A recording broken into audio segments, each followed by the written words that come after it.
In the midst of a seemingly ordinary day, I found myself immersed in a surreal dream where the glow of a video game console illuminated my room. Out of nowhere, a 9-year-old girl appeared, familiar yet unrelated. We seamlessly bonded over gaming, storytelling, and playing with toys. Strangely, she felt like a sister despite the dissimilarity to my actual sibling. The dream twisted when she left for a mysterious phone call, warning me not to question its nature. Curiosity led me to spy on her during a second call, only to discover her with unnerving, lifeless white eyes. Frightened, I returned to my game, and upon her return, she scolded me for the intrusion. Her sudden decision to leave at an ungodly hour left me puzzled. Ignoring my questions, she walked away, and as I grabbed her hand, her face froze in a lifeless expression. A mysterious touch distracted me briefly, and she vanished. Back home, the lingering question of her whereabouts was interrupted by a call from an unknown number, revealing a disconcerting live recording of myself from above. Transported to another room, I faced my uncle's demand to retrieve something. The shocking sight of a dismembered body on his bed plunged me into fear. His unsettling transformation ensued, and despite my attempts to escape, he pursued me relentlessly. The dream abruptly shifted with another phone call, whisking me away to what seemed like a semblance of reality. Struggling to shake off the unsettling dream, I resumed my daily routine. However, the dream's grasp persisted, pulling me back into its clutches with each subsequent phone call. This time, I found myself in a room with a hanging, burnt-faced body. Terror seized me, propelling me into flight towards the garden where the disfigured girl from earlier manifested once again.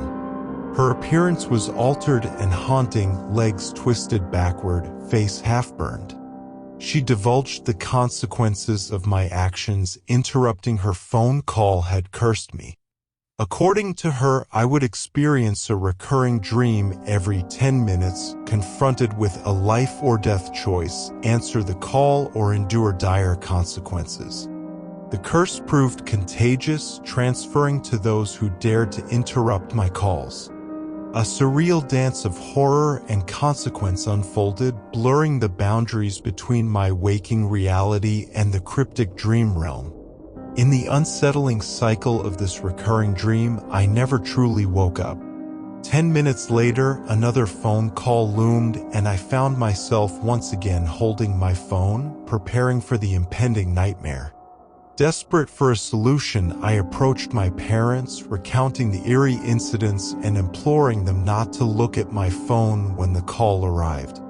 Despite my warnings, they dismissed my concerns. As predicted, the call came, and I succumbed to unconsciousness. In the dream, I found myself in another room of my house, upstairs. Descending to the lower floor, a chilling sight awaited me, a lifeless version of myself seated in a chair. My parents futilely attempted to wake me, unaware of my spectral presence. It seemed as if my spirit had detached from my lifeless body.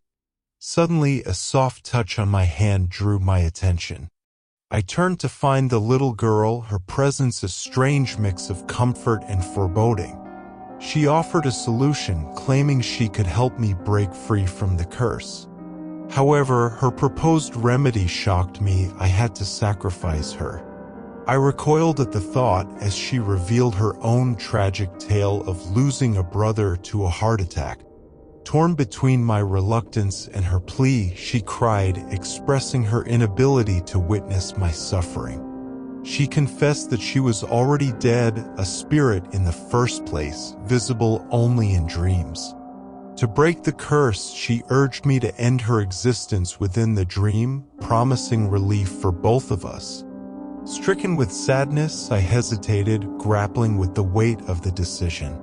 In a somber moment, she handed me a knife, urging me to end her suffering and, in turn, free myself from the haunting cycle of dreams.